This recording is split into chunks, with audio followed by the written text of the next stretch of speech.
قرآن مجید زبور کو کیا اہمیت دیتا ہے، اس کے ہاں اس کا کیا مقام ہے۔ قرآن مجید تو بار بار اس بات پر اصرار کرتا ہے کہ یہ دین جو پیش کیا جا رہا ہے یہ کوئی نیا دین نہیں ہے، محمد الرسول اللہ صلی اللہ علیہ وسلم کوئی نیا دین لے کر نہیں آئے، وہ کوئی نرالے رسول نہیں ہے۔ اس سے پہلے بھی اللہ کے بہت سے پیغمبر آتے رہے ہیں، ان پیغمبروں کو اس مقصد کے لیے بھیجا گیا تھا کہ وہ لوگوں کو انذار کریں، خبردار کریں، بشارت دیں۔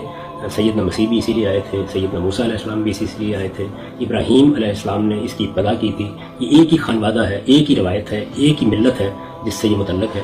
اور اس میں خاص طور پر جہاں قرآن مجید نے اس پوری تاریخ کا ذکر کیا ہے تو وہاں بڑے اہتمام سے یہ کہا کہ وَآتَانَا دَاوُودَ زَبُورًا، اور زبور ہم نے داؤد کو دی تھی، یعنی دوسرے پیغمبروں کو بھی کتابیں دی گئیں لیکن یہ ایک خاص نوعیت کا ذکر ہے جو کیا گیا ہے۔ بعض جگہوں پر قرآن مجید نے اس کے حوالے دیے ہیں اور یہ بتایا ہے، خاص طور پر اس مزمور کا حوالہ دیا ہے جس میں جگہ جگہ آپ دیکھتے ہیں کہ یہ مصرع آتا ہے کہ حلیم زمین کے وارث ہوں گے، تو اس کو قرآن نے حوالہ دے کر بیان کیا ہے۔ وَلَقَدْ كَتَبْنَا فِي الزُّبُورِ مِن بَعْدِ الذِّكْرِ أَنَّ الْأَرْضَ يَرِثُهَا عِبَادِي الصَّالِحُونَ، بالکل اس کا ترجمہ کیا ہے قرآن مجید نے۔